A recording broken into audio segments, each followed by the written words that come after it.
At its 21st board meeting, the GCF board asked the Independent Evaluation Unit to undertake an evaluation of GCF's country ownership approach. What were the key findings and recommendations? We decided to ask the authors of the report.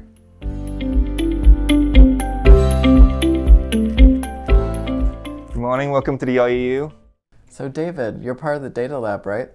Yeah, I am. I performed a lot of work in the country ownership evaluation, specifically doing the analysis for the project portfolio and accreditation data. So where did you get the data from? The data that we used for the country ownership evaluation was mostly extracted from internal GCF sources such as funding proposals, accreditation applications, and also the Tableau server. What kind of data is it? Most of the data we used was quantitative, but there was also some qualitative variables. How did you analyze the data? For project portfolio, a lot of the analysis included trend analysis, such as looking at the average time spent between funding submission and funding approval. Then we subsequently looked at the changes in average times across different board meetings. Hey Nana, you worked on this too, right? Oh, hi. Yes, I did as well. I worked with David, Lisa, and Emil on the data analysis. How did you know you used the right data? Well, we look at the questions that were asked in the evaluation, and depending on the questions, we merge multiple data sets to answer those questions. For example, COA looked a lot into, depending on the different ministries of national authorities, how the project differ from each other.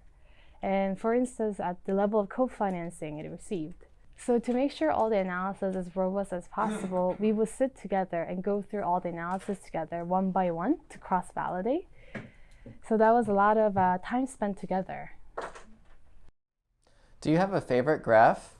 From all the graphs and tables, I would say the regional capacity alignment with country priority is, so this graph is my favorite graph, and that is because we looked at how nationally determined contributions align with the actual result areas we go into.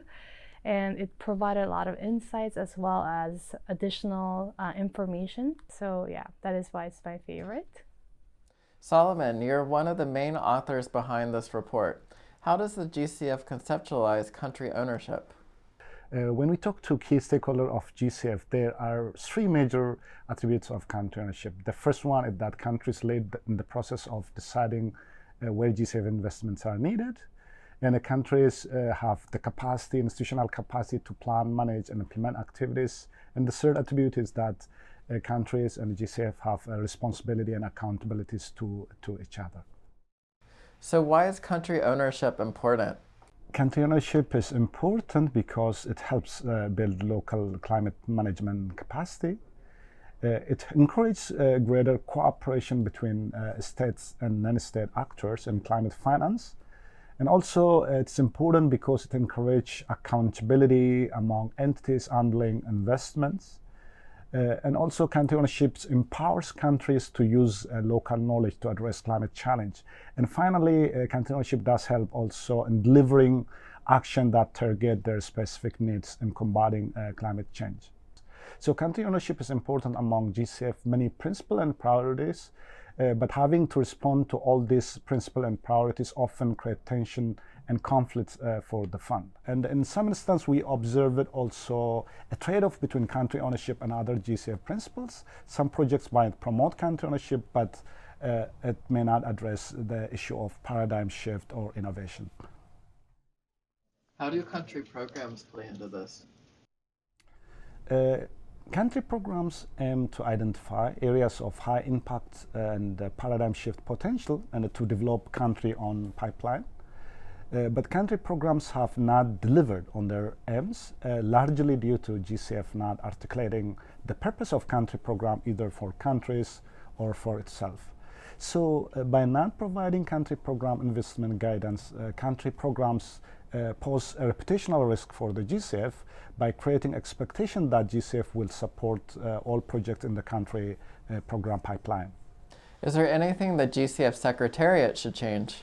Well, the GCF Secretariats and regional advisors play an important role in conveying the necessary information countries need to take ownership. However, countries' contact with the GCF Secretariat is seen as often fragmented, inefficient, and sometimes lacking sufficient local knowledge to support NDS. So countries have also raised concern about the need for a differentiated treatment of countries to respond to their different capacities and needs. What is the GCF's current way of supporting country ownership? Thanks. So actually, GCF is doing currently a pretty good job of incorporating into its investment criteria, which are the key minimum conditions that are required for projects when investment proposals are made. So country ownership is included as one of the criteria. Country ownership is also considered pretty widely in its policies, and GCF policies have been quite sensitive about it. What we are finding as part of the evaluation is that a few things are not working. The first is that country ownership is both an objective as well as an investment criterion. So this creates tensions in terms of should it be incorporated into the process, or should it be an outcome that you're essentially examining and monitoring and reporting on? That's complicated. Second, it's unclear as to how country ownership should be considered when considering the viability of projects. So for example, if a project is not paradigm shifting but is country owned, should those be in or out? We also think that on the ground, two things are important. First, that there should be better guidance on how country ownership is being translated on the ground in terms of processes and operations. So for example, guidance for multi-stakeholder consultations. We should have guidance for that. A lot of entities think they know what is multi-stakeholder consultation, but not a lot of it gets done. Second, GCF's own country ownership approach is fairly capital-centric. So basically, when we go and we work with countries, we are essentially working with the ministries that are present in the capital, but not infusing that into the country processes or policies. We are also not working as much as we could be and should be in terms of policies at the country level to ensure that there is climate change that is incorporated into countries' policies. I think overall, although we have direct access entities who have been accredited, what is coming out also from the evaluation is that we don't have as many direct access entities that are effective. And till now, anyway, it takes more than 1,100 days to get to the first GCF dollar if you're not an accredited entity. So these are current things that we've highlighted, and we are hoping that the Secretariat will consider them. Do you have anything else you'd like to add? Yeah, it was a really good process. I think overall very participatory, very inclusive. We worked very closely with the Secretariat to understand their concerns. We also worked very closely with many of the board members who are an important constituent of the overall stakeholder group for the GCF. So it was a very inclusive and participatory process. We also worked very closely with projects on the ground. So we went to 6 countries to understand the concerns on the ground. And it's also a very data-rich evaluation, and which I'm really proud about pointing out. So if you look at the report, I know it looks big, but if you look at the statistical annexes, which are really exciting, and if you look at the tables, those are amazing, because they really give you an insight, which is portfolio level, which is representative for the entire institution, that I'm really going to encourage you to look at.